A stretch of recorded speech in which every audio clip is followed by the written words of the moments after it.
ఈరోజు దేవుడు మిమ్మల్ని ఎక్కడ నాటాడండి? ఎక్కడ ఉండమన్నాడు? లేకపోతే ఎక్కడ నడిపిస్తానంటున్నాడు?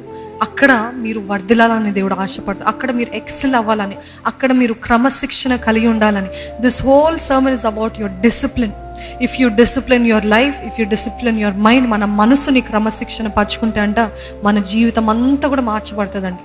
రాజు గారు మంచి మాదిరి మనకి, నాకు వ్యక్తిగతంగా ఎంతో డిసిప్లిన్ అండి. ఈ టైం అని డిసిప్లిన్ స్టార్ట్ చేసింది ఆయనే. అన్ని విషయాలు డిసిప్లిన్ అంటే డిసిప్లిన్. ఒక వస్తువు అక్కడ ఉండాలంటే అది అంతే, ఎంత కాంప్రమైజ్ అవ్వమన్నా అవ్వరు, అంతే ఆ డిసిప్లిన్. అందుకనే ఈరోజు మీరు చూస్తున్నారేమో ఎదుగుదల ఎందుకు వచ్చిందంటే, మొట్టమొదటిగా నేను ఏమంటాను తెలుసా? It is because of the mind. మనసులో అనుకున్నారు కాబట్టి. Mind travels before our body travels, తెలుసు కదండి.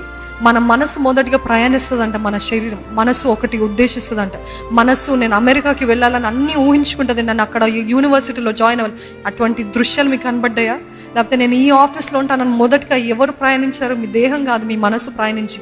ఆ మనసులో మీరు అనుకున్నారు, అది పట్టుదలతోటి క్రమశిక్షణతోటి పాటిస్తే నిజంగా మీరు మనసులో ఏదైతే ఆలోచించారో అదే దేవుడు మీ జీవితంలో నెరవేరుస్తాడు. అందుకనే మనుషుల తలంపులు, మనుషుల హృదయ వాంఛలు, దేవుని అందు భయభక్తులు కలిగిన వారి హృదయ వాంఛల్ని, కోరికల్ని తీర్చే దేవుడు అంటే నమ్మిన వారు ఆమెన్ హల్లెలూయా చెప్తారండి. హల్లెలూయా. ఈరోజు ఆయన ఎందు భయభక్తులు ఉంటే అంట మీ మనసులో కలిగిన కోరికలన్నీ కూడా అంటే ఆయన చిత్తానుసారంగా మనకి మేలైతే తప్పకుండా నెరవేరుస్తాడండి, తప్పకుండా నెరవేరుస్తాడు.